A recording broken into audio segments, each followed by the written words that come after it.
Hey guys, it's Dakota Kai here. You can catch me at Takeover 36 on Sunday, and you're watching Battlegrounds podcast.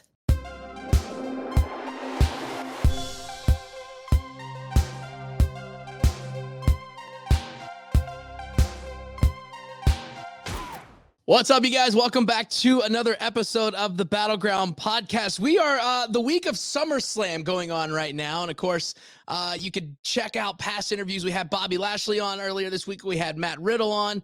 And well, Sunday is a big day for NXT Takeover. And there's a big match happening, the NXT Women's Championship match. Raquel González takes on her, well, I guess former friend, Dakota Kai, this Sunday. And, well, there's Dakota joining us on the show. Dakota, thank you so much for being on the show with us today. Thank you for having me. I'm Thanks excited. for being here. And we're honored to have you on the show. And let's just kind of jump right into this. Would you describe your falling out with Raquel a personal matter or just a business matter? From the start, and I remember this, our partnership was always business. So I would refer to it as business. She might see it as falling out, but I'm like, it's business, man. Like, this is what I do. I turn on my friends. I'm the HBK of the modern era. That's the best analysis right there for it. So, there's a lot of things, and this kind of was a buildup, and you're going into this match on Sunday for the NXT Women's Championship at NXT Takeover 36. What is your title shot against the current champion, Raquel? What's the game plan heading into that match Sunday? I think, we know each other super well, but the thing that I told her on Tuesday is I told her everything she knows, but I didn't teach her everything that I know.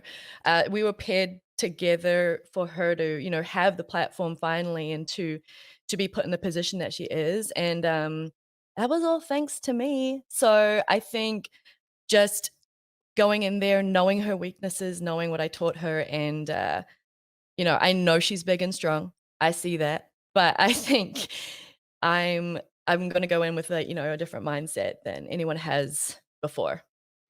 And, one thing that we like to pride ourselves on this show, and if you go back and look at past interviews, everybody that's been on this show has gone on to win the gold, win the big match. So you're in good gracious with Oh. us on this show because everybody literally has gone on to win the big one. So You NXT guys are like lucky Takeover.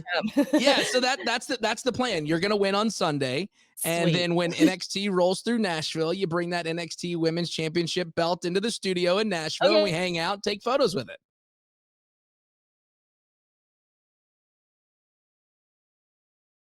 Uh-oh. Hello? Oh, can you hear me? Yeah, yeah. It glitched for a second. Yeah, just a second. But yeah, I will be bringing that into Nashville because, if you guys are my good luck charm, then we're gonna make that happen. That's the plan. At at this point in your career, do you work better as a solo act, or is it maybe being paired with someone else isn't the best route? Um, I do both. Whoever is willing to trust me after this, I mean, like that's a whole different ball game altogether. I do have a bad reputation for that, but I think both bring out different sides. Teamwork is obviously really important in terms of tag division stuff, but I have gotten so much confidence and being paired with Raquel, like I've helped her as much as she's helped me in the last year. I don't think I would have had the confidence to kick her head off, if we weren't paired together like that. So Right, for sure. And it's gonna be a hard hitting match, and I could probably go ahead and say that it's gonna be potential for match of the night, especially like you said, the friendship. You know all of her weaknesses. She doesn't know very many of your weaknesses because you haven't really let her all the way in. Mhm. Yeah, So 100%. Yeah. it's gonna be fun to watch that match this coming Sunday, NXT Takeover. You can watch it on Peacock. Now, since joining NXT, what would you say has been your standout match or standout moment so far? Moment, um, when I turned on Tegan Knox at War Games, 2019 now? Um, there are a lot of factors that made that super memorable for me. obviously Tegan and I are, close friends in real life. Um, but the story and everything leading up to that, even though a lot of people predicted that it was gonna happen, I think that the way it went down made it a really big moment for me and all of us. And, you know, the crowd and everything else just, like, made it so much more, Yeah. than what we anticipated. So I think that that moment was huge. In terms of match, um, I think the story with Shayna Baszler, like, those matches after, the initial, the arm stomp when we debuted, like, yeah, they keep playing that arm stomp, like, I'm never gonna live that down. That's gonna be your Rick roll of Yeah, everything when it comes to NXT promos. I know, I'm never gonna yeah, that's gonna haunt me for life, but those matches but I loved the matches I had with Rhea Ripley, there was, like, a few people that I really cherish in terms And of their it's story. going to be exciting because, again, Sunday NXT Takeover is going down, and you're going to win that title. We're saying it right now on the show. You're going to win the title. Yep. And in 2019, you were voted Future Star of NXT at the NXT Year End Awards. Is becoming Female Star of the Year and Overall Performer of the Year important to you, or do you not give those kind of things much thought? Uh, no, those are definitely, important, I guess. I mean, I don't base everything I do off of those, but it's definitely a cool thing, when you are recognized for the work that you put into, a division like this. Uh, I've been in NXT for like a few years now, and I've always gone into everything with my whole heart and, always tried to raise the bar of the NXT women's division. So I definitely think being recognized for that would be like a nice little touch. Yeah, and for sure. And of course, again, you're going to get that at the end of this year. We're going to call that. You're going to get the NXT Women's Cool. Championship. You're going to get the Female Star of the Year, and you're going to get Hell yeah. Overall Performer. We're just going to go and clean the bank this year Cool. for Dakota Yeah. Kai. So, uh, but a weird year was last year of 2020 with everything kind of being shut down with the pandemic and everything. And you guys had like the kind of the Thunderdome wall and everything. What was it like the first night going back and having that limited number of fans in the building? Oh my gosh. It was like we were at a takeover because so when everything shut down and, we, were doing shows at a time when there was no fans, no, screens, we never had the screens, no, like, noise to help us, it was just Yeah. silence, and I remember one of the first matches we had, if not the first matches we had in that environment was a six-woman ladder match, and those ladders hurt so much more when it's just silence, like, it was just Oh, like I can it only was believe it. hard. Yeah, and really, us girls, the only thing we had to get us through that were each other. We it was just horrible, and coming back to even, like, that small group of people, it was like a WrestleMania because Oh, for we'd sure. been so deprived of that, and, like, the fans are everything, like, they're the life that they give us life when we're out there, they give us all the adrenaline, whether they boo us or cheer us, and I think a lot of us took them for granted, when they were taken from us, so, like, when we got them back, it was so cool. Man, and just watching the fans, you could tell it makes a little bit of difference. Now, I can't say anything. I'm not a wrestler, so I've never been in that kind of a situation. But I could tell, like, the moment that you're sitting there and the video walls, yes, that's cool. But when you have the fans like feeding off of everything, and I feel as if it gives you a little bit of extra umph at the end of Yes. the day. Oh, yeah, and all the adrenaline as well, like, obviously, the person you're in there with, like, in the ring with, like, we do what we can, but, like, the crowd just gives us the fuel.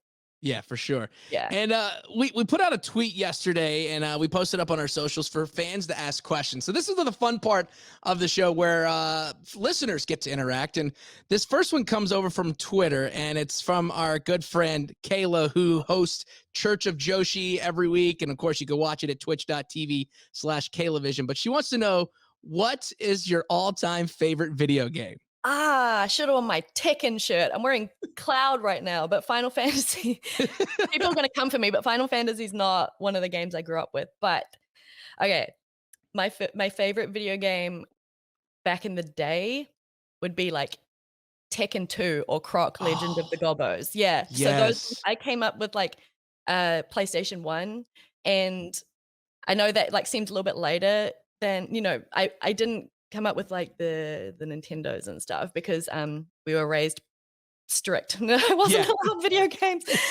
So those games there, but in terms of like present day, I would say The Last of Us, the first game. I Oh, never that felt was a like good that much one. emotion. Yeah, and that's like more of like a modern favorite because that game made me cry within the first like 2 minutes or whatever it was. And that's the thing is I played that game and I was like, I'm a grown ass man and I'm getting very emotional playing a video game right now. I I don't know know, if I want to continue playing this anymore. I know, it was hard. But what did you think of the second one though? It wasn't bad. Yeah. I mean, it wasn't the first one, but it was Yeah, good. yeah. That's the tough part is trying to follow up to that first Oh. one was a tough shoe to fill, to be completely honest. Oh, yeah, 100%. I mean, I really liked it, but I can see why a lot of people didn't, but Yeah. yeah. But I'll probably go back and play it again and give it Yeah, another shot. So, yeah. um, we've got another fan question. This one's coming from Instagram, and these are our friends at Jofo in the Ring. Which male wrestler would you pick from WWE to be your partner in an intergender match, and who would you want to face as well in that intergender match? My partner, he's known as Mace now, but Okay. Brennan. Yeah, Ah, we like, we fantasy booked a lot of, like, mixed match challenges with us as a team, so I feel like I'd have to say him, otherwise he might get mad at me, and, who would we go against? I feel like Candace and Johnny would be a good team. that would be a good Obviously, one. Candace can't do that, right now for Yeah, a not bit, right but, now. like Maybe in about a year, a little over yeah, a year. yeah, Uh, but that'd be cool. has that been ever brought to NXT's attention to do like how they did the Mix Max challenge with Raw and SmackDown? Has that ever been a thought for NXT? Um, I don't think so, but they've been doing a lot of these matches. I mean, we just recently saw, like, Indy and Dexter against Robert Stone and Jesse, Poor so Robert. yeah, he's just I mean, he brings it on himself. I mean, he put that weird part like, yeah, he's Yeah, just a strange guy. But I think that, you know, putting making more of those matches happen, like, I definitely think it could be on the horizon for sure. I think it'd be dope.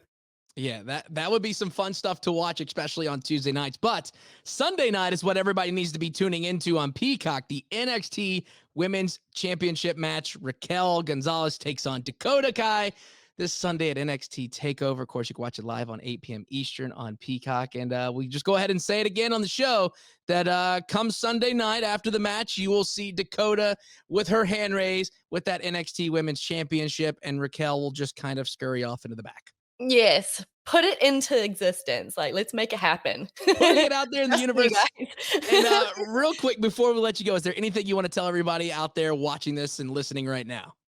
Uh, just honestly, thank you for the ongoing support because that means more to me than anything else, and, yeah, that's it.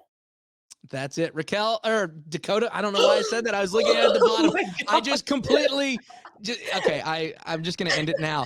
Okay. Dakota, thank you so much. I was reading the bottom of the ticker at the thing and I was looking at it. So that's a bad move on me. That's a yeah, Okay. that's not good. So, It's just Raquel, why did I do it again? I am horrible at this job, and I've been doing this for so long. you just keep Dakota, digging the I dagger in my know, I heart. know. I'm just a very horrible person, and this is just bad right now. But this is making good content for our video producer Brian, so he can make fun of me all he There wants. you go, Brian. Dakota, thank you so much for being on the show today. I got it right this time, and thank you again. Thank you for having me, that was super dope.